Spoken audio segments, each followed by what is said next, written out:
Before you give up on her, take a breath and ask yourself, are you really being rejected, or are you simply facing resistance that you don't yet understand? There's a critical difference between the two. Rejection is final. It's a closed door.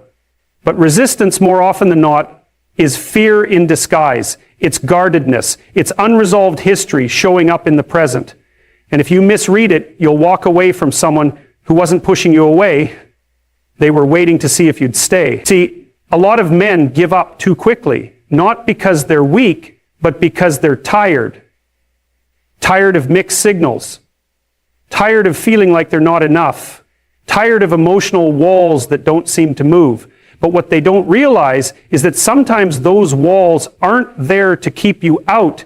They're there because no one else has proven safe enough to be let in. And while it's not your job to save anyone, it is your responsibility to make sure you're not abandoning something worth fighting for simply because it didn't look easy.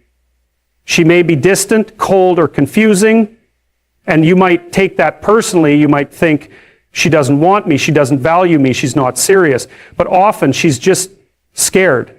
Scared of getting hurt again, scared of trusting someone who might not stay, scared of opening up and losing herself. That fear won't always show up in gentle ways. Sometimes it comes through attitude, avoidance, or even silence. But if your first instinct is to run the moment things get difficult, then maybe it's not her fear that's the problem. It's your inability to face discomfort.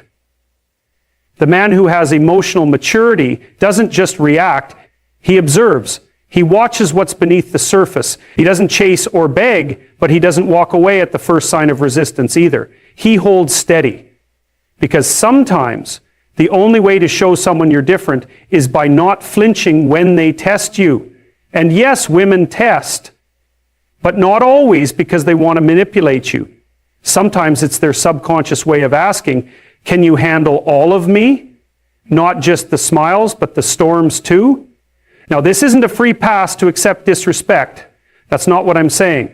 There's a difference between emotional resistance and emotional immaturity. If she's constantly hurting you, crossing boundaries, or refusing to grow, then yes, you have every right to walk away. But before you do, ask yourself this. Did I see her clearly? Did I respond with strength, or did I react out of fear? Did I lead the emotional frame, or did I abandon it the moment things got hard? The truth is, we often misjudge others based on how they respond under pressure without considering what pressure they've lived through. Maybe she's never seen a man hold his ground without becoming cold. Maybe she's never felt emotionally safe in a relationship. Maybe she's used to men leaving when she stops performing. If you're going to leave, let it be because you saw her clearly and realized it wasn't right, not because you misunderstood her silence for apathy. Sometimes the smartest thing you can do is pause, not react, not lecture, not threaten to walk, just be still. In that stillness, you'll get answers, not from her words, but from your own clarity. You'll begin to see whether her walls are temporary or permanent, whether there's something sacred beneath them or just more chaos. And you'll act from wisdom, not emotion. That's how real men move. They don't just talk about emotional leadership, they embody it. They know when to stay and they know when to go. But they never quit prematurely. They never let ego make that decision because they understand something most people miss. Relationships are rarely broken by one big moment. They're usually lost in the small misunderstandings that pile up day after day because no one stopped long enough to ask what was really going on underneath. So before you give up on her, ask yourself, am I walking away from her or am I walking away from my own discomfort? Because the woman you're about to leave might not be the wrong one. She might just be waiting to see if you'll stay long enough to understand her silence. And that answer will never come if you're too quick to leave. There's a moment in every relationship when things start to feel like a test. Tensions rise, communication fades, and emotion takes over logic. That's the point where most men slip. They react instead of lead. But if you really want to know the difference between a boy and a man in that moment, it's this: boys match her emotions, men master their own. When she gets emotional, cold, passive-aggressive, or uncertain, it's not your job to meet her in that chaos. It's your responsibility to remain grounded, calm, and composed, not just for her, but for yourself. Because leadership in a relationship doesn't mean control. It means stability. It means you're not easily moved by moods. You don't take her fluctuations personally. You don't spiral just because she pulled back. And more importantly, you don't turn cold just because she did. Responding with leadership means being able to hold the emotional frame of the relationship without needing to dominate it. It's about guiding the dynamic from your center, not reacting from your wound. Most men make the mistake of getting emotionally pulled into the storm. She's upset, so he gets upset. She withdraws, so he chases. She criticizes, so he defends. And in doing that, he hands over the leadership. He lets the emotions of the moment dictate the direction of the relationship. But real masculine energy doesn't bend under pressure. It holds. It listens without losing its ground. It stays firm without becoming rigid. It recognizes that chaos is not always a call to action. It's sometimes a test of patience. When she's spiraling or shutting down, she's not always looking for solutions. Often she's watching to see how you handle yourself. Are you a man who stays calm when things aren't perfect? Can you bring peace when she brings tension? Can you remain emotionally regulated when everything around you feels unstable? That's what makes her feel safe. Not your words, not your promises, but your energy, your stillness in the middle of her storm. There will be moments where your pride wants to respond, where your ego wants to correct her, argue with her, put her in her place. But if you take that route, you lose more than the argument. You lose her respect. Because while she may not always be right, she's paying attention to how you handle being wronged, or at least feeling wronged. That's what separates emotional reactivity from emotional leadership. Responding with leadership also means not needing constant validation. You don't need her to always agree with you, affirm you, or reassure you, because your sense of self isn't dependent on her mood. It's rooted in who you are, with or without her. That kind of man brings more than conversation to the table. He brings presence. And presence doesn't shout, it doesn't rush, it doesn't panic. It simply stands. Now, this doesn't mean you suppress how you feel. Emotional maturity isn't about shutting down your own truth. It's about expressing it without chaos, without weaponizing your silence, without turning vulnerability into a performance. A real leader speaks with clarity, not intensity. He says what needs to be said, not to dominate, but to direct. The most attractive trait you can carry in any relationship is emotional discipline. Because when she sees that you don't lose yourself in her reactions, she starts to trust you on a deeper level. Trust isn't built through grand gestures, it's built through consistency. One of the clearest signs that you're losing your grip in a relationship is when you find yourself constantly explaining who you are, what you meant, and why you did what you did. It becomes a cycle. Something happens, she reacts, and you rush in to justify, to calm her, to make her understand. But the more you do that, the more you start abandoning yourself in the process.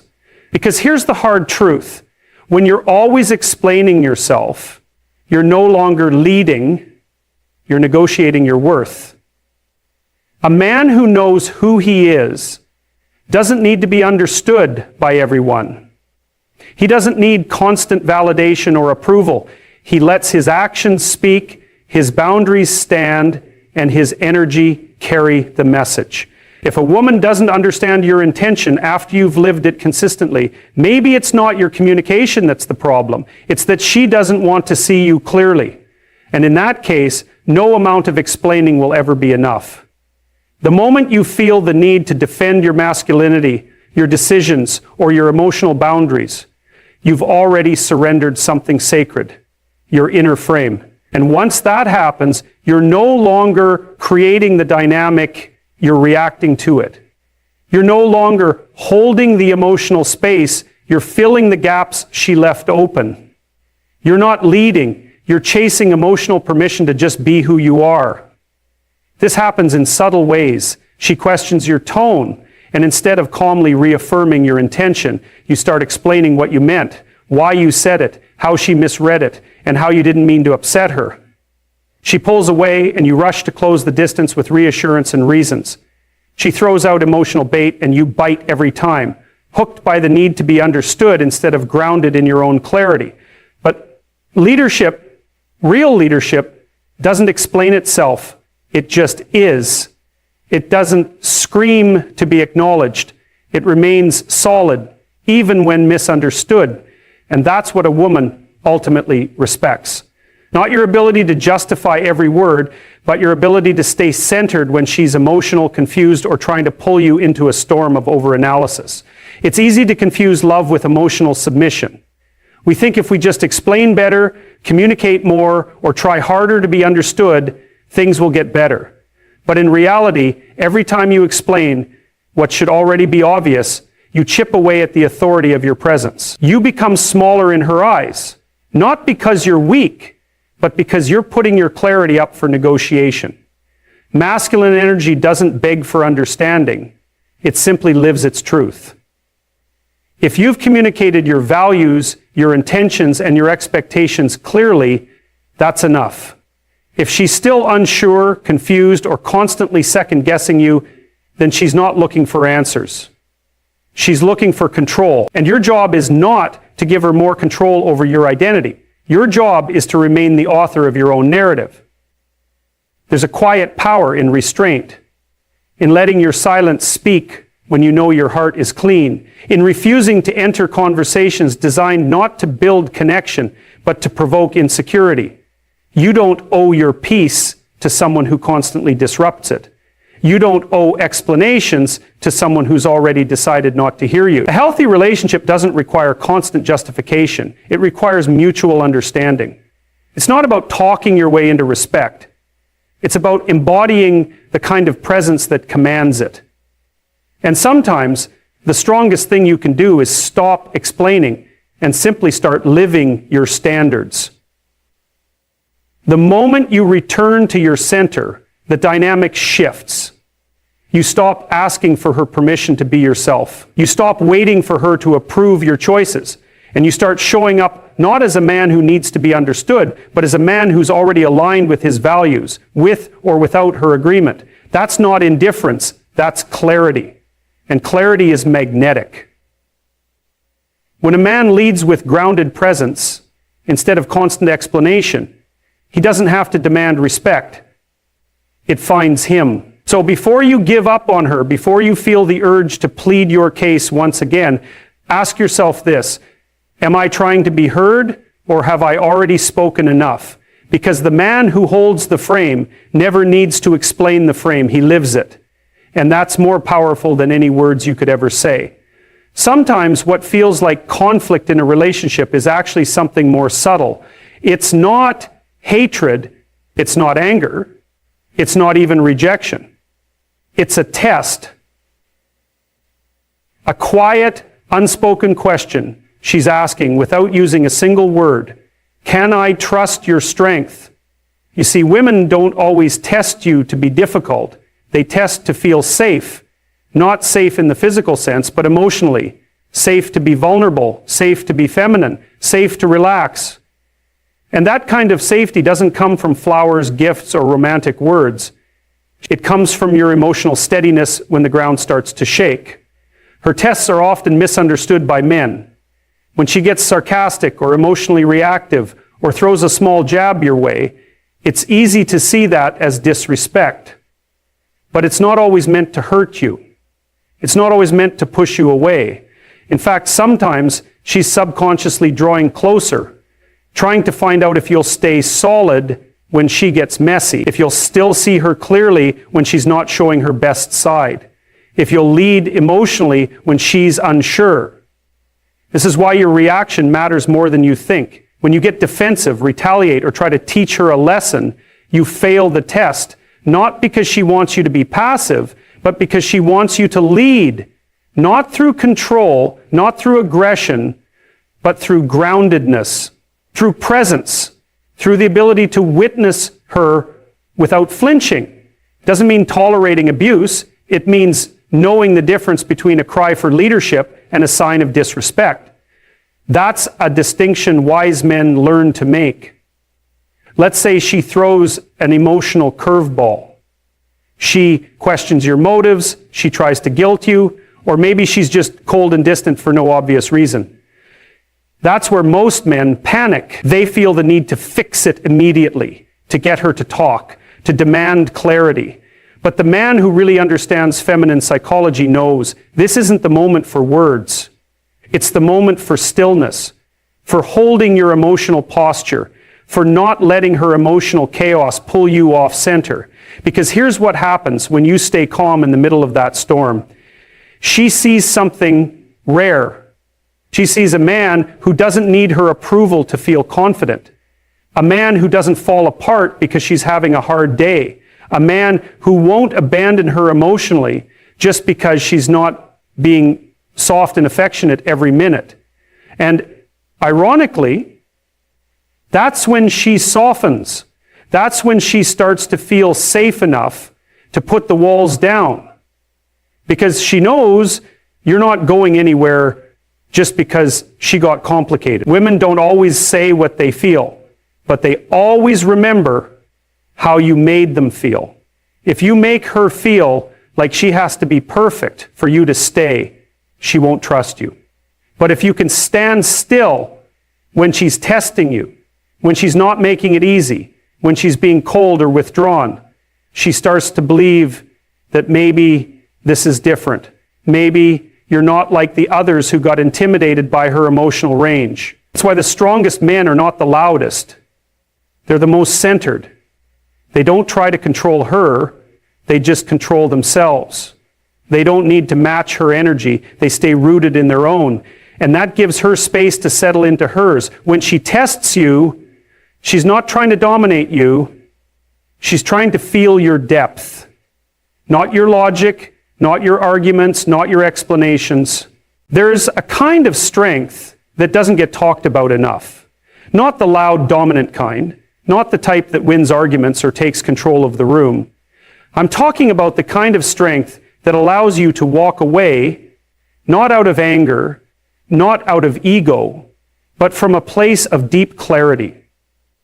Because there comes a time when staying becomes an act of self-betrayal. And if you've done everything you could, led with patience, held your ground, stayed emotionally present, and it's still not working, then the strongest move isn't to fight harder. It's to step back with dignity. Walking away is not quitting. It's choosing yourself when the dynamic becomes one-sided. It's saying, I showed up with everything I had, my consistency, my emotional steadiness, my maturity, and if that's not enough, I won't beg to be seen. That decision isn't made from bitterness. It's made from wisdom. You realize that love isn't just about how much you can give, it's also about what's being received. If you keep pouring into something that has no space to receive you, eventually you'll feel empty. And emptiness in a relationship isn't caused by lack of love. It's caused by the absence of emotional return. You can't carry both your heart and hers forever. At some point, if she doesn't meet you halfway, not just in words, but in energy, effort, and truth, you'll have to decide, is this love or is this survival? Because love isn't supposed to feel like you're constantly proving your worth. It's not supposed to feel like walking on emotional eggshells, waiting for the next shutdown or withdrawal. And yet so many men stay, not because they're weak, but because they believe that patience will fix what partnership is meant to support. But patience alone isn't leadership. Boundaries are.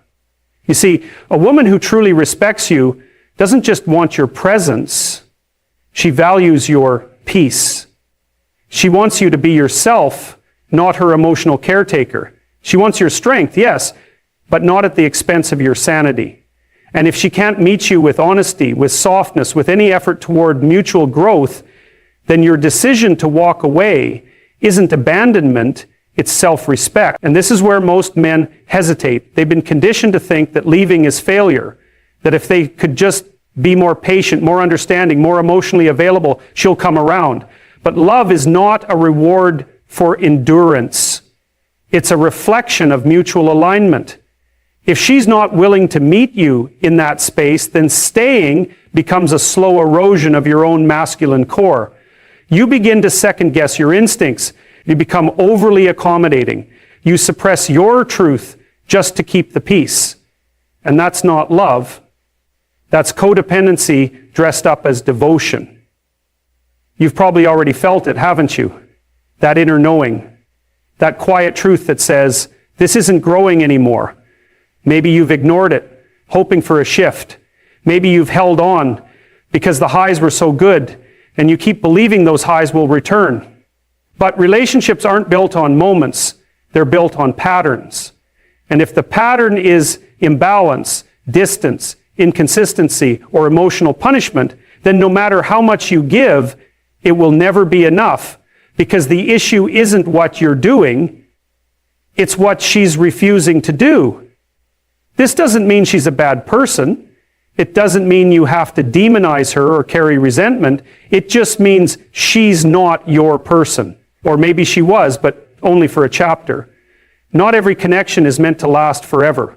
Some are meant to teach you something powerful, how to stand firm in who you are, even when it hurts. How to know when loving someone else has started costing you love for yourself. The most masculine thing you can do isn't chasing what won't choose you. It's standing in your power and saying, I deserve reciprocity. Not perfection, not constant agreement, but effort, honesty, presence. Because real love is a mirror. It reflects what you bring. And if what's being reflected back is confusion, coldness, or emotional manipulation, then the wisest thing you can do is close that chapter, not with bitterness, but with strength. So before you give up on her, ask yourself one final question. Is there anything left to lead? Have you done your part with honor, with clarity, and with patience? If the answer is yes, and the dynamic still drains you, then it's time, not to run, not to punish, but to rise. Sometimes the smartest way to protect your peace is to walk away from anything that keeps costing you your power. There's a certain kind of quiet that carries more power than any speech, a silence that doesn't come from retreat, but from mastery. It's when we fight it that we tend to run from it, praying that if we do, we find the silence that comes from retreat, but from mastery. And in the final stages of a struggling relationship, this is often the most overlooked tool a man has, not to withdraw in resentment, not to avoid responsibility, but to consciously choose silence as a way to reclaim presence.